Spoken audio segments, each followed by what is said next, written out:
Si ton objectif est de décélérer plus vite sur le terrain, tu dois entraîner la capacité de tes muscles à décélérer avec la force et le RFD excentrique. Et l'altitude drop est un exercice parfait pour ça. Cet exercice se focalise sur la réception et la décélération de tes muscles en bas du mouvement. Tes muscles doivent alors se contracter rapidement pour s'arrêter en bas. Et au niveau de l'exécution, il y a 3 parties. Le départ, la chute et la réception au niveau du sol. Mais avant de voir l'exécution qu'il faut avoir sur ce mouvement, on doit d'abord choisir la hauteur de la boxe. Et pour cela, on doit prendre une boxe qui nous permet de sauter dessus avec les jambes tendues, comme cela.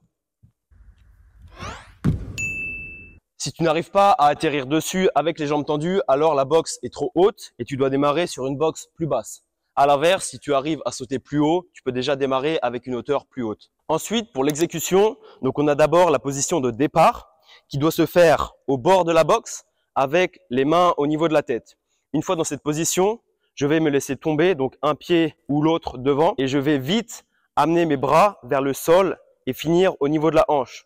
Donc même dans la descente, le mouvement avec les bras doit aller très vite. Ça donne cela. Et donc on voit bien que la position de fin finit bien avec les genoux fléchis, également la cheville et aussi les hanches pour vraiment amortir avec tous les muscles des jambes. Et en plus de ça, on doit bien atterrir avec les talons au sol et non pas uniquement l'avant du pied. Donc tout le pied à plat et surtout les talons au sol. En plus de ça, on doit aussi utiliser la respiration avec tout le reste du mouvement, c'est-à-dire expirer vite lorsque l'on descend. Donc l'intention la plus importante sur ce type de mouvement, c'est de décélérer vite et de s'arrêter vite en bas au niveau du sol.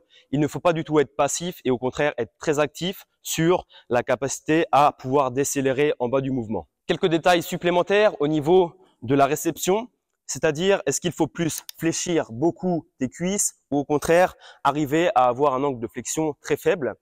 Alors cela dépend de l'objectif. Je préconise de commencer sur une flexion très importante lorsqu'on commence le mouvement et au fur et à mesure d'arriver à se réceptionner avec un angle de genou moindre pour vraiment augmenter les niveaux de force, car lorsqu'on a une grande flexion de genou, les niveaux de force sont répartis sur toute l'amplitude du mouvement, alors que si on a une faible flexion, les niveaux de force sont très hauts et très rapides au niveau des muscles et surtout des genoux. Donc je conseille de démarrer très bas, puis de progresser en s'arrêtant plus haut. Donc l'exécution que je préconise pour les débutants, celle-ci. Pour les personnes plus expérimentées ou qui ont déjà fait plusieurs semaines sur ce type d'exercice, moins d'angle de flexion au niveau des genoux, plus de niveau de force développé et de force excentrique pour pouvoir décélérer en bas du sol. La progression qu'on peut ensuite avoir sur ce type de mouvement, une fois qu'on maîtrise parfaitement la hauteur de chute avec cette première hauteur de boxe, on peut passer sur la suivante et faire la même chose, démarrer en haut, venir descendre, se fléchir et s'arrêter rapidement au niveau du sol. Et deux autres variantes que l'on peut utiliser sur ce type de mouvement, ce sont les fentes en altitude drop et l'altitude drop à une jambe. Donc pour les fentes, on se place dans la même position, bras en l'air, venir descendre un pied. Le pied que l'on met vers l'avant, c'est celui sur lequel on va partir devant en position de fente. Et on fait le même mouvement. Donc se laisser tomber, vite vers l'avant et s'arrêter. Et pour l'altitude drop à une jambe, la même chose. Jambe avant qui va tomber et se réceptionner. Même position.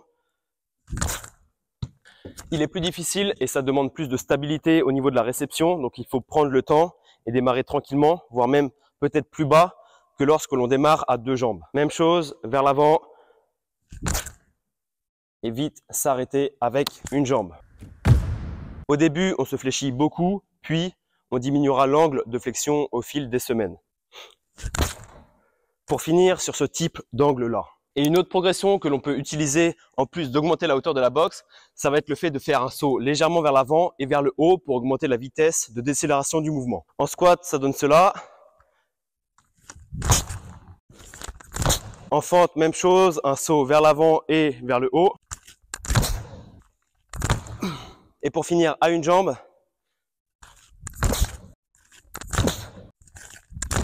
Et un autre détail technique auquel il faut penser lors du mouvement, c'est la position du buste. Il ne faut pas venir se fléchir trop vers l'avant. Dans ce cas, on utilisera trop les fessiers, les ischios et aussi les lombaires pour se ralentir en bas du mouvement. À l'inverse, il faut essayer d'être assez droit pour utiliser vraiment les quadriceps. La mauvaise technique, la bonne technique, bien redresser avec le buste.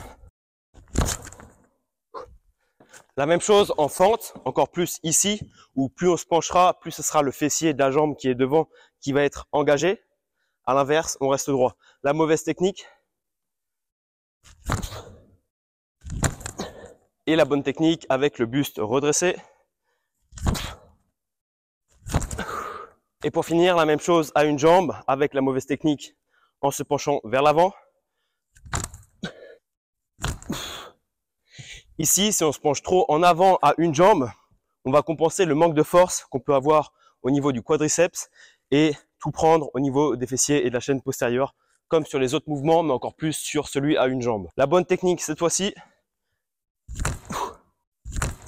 au niveau du nombre de répétitions et du volume à faire sur ce type d'exercice, on doit démarrer très faible. Donc, par exemple, commencer avec 3 réceptions, 3 altitudes drop dans une séance en squat avec 3 ou 4 séries, puis augmenter le nombre de répétitions au fil des séances et au fil des semaines et passer sur les variantes suivantes avec plus de volume également. Et dans une semaine, on peut faire 1 voire 2 séances avec des mouvements différents en altitude drop.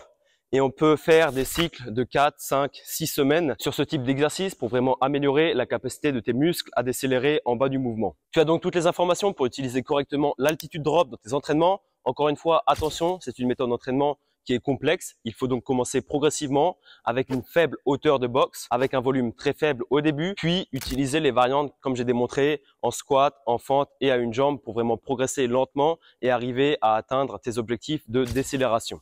Donc si tu souhaites continuer à améliorer cette capacité de décélération avec les autres qualités physiques nécessaires pour le basket, je te conseille ma phase d'encaissement dans mon programme Baller Project, qui est un programme de préparation physique pour les basketteurs à faire en saison. Donc si ça t'intéresse et que tu veux avoir plus d'informations sur le programme, je te laisse cliquer sur le premier lien dans la description. Sur ce, à bientôt et bonne décélération sur le terrain.